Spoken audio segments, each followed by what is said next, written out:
I recently completed the 4-door hard diary and decided to kill 1000 giant moles with the mole locator. Firstly I'll show the loot, and then what you'll get if you trade the mole parts for nests.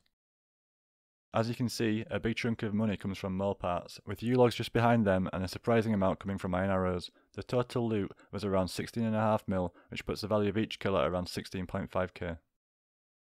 Trading the parts in with Weiss and the Gardener netted me 2090 seed nests, 894 ring nests and only one empty nest.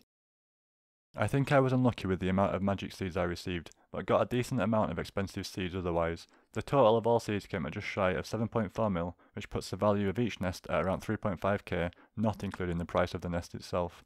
I'll include a list of all the seeds I got in the description of the video.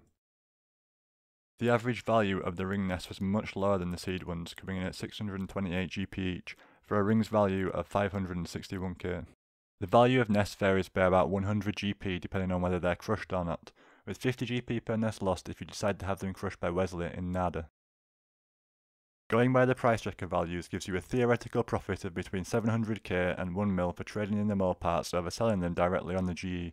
Unfortunately, this is not the case. After selling the seeds, nests and other loot to the GE, I ended up with around 17 mil, 500k less than expected. Taking into account the time it takes to loot the nests and sell everything, it'd likely be better for high level players to sell parts on the GE and go do something like Zulrah for the same amount of time. It might be worth it for lower levels though.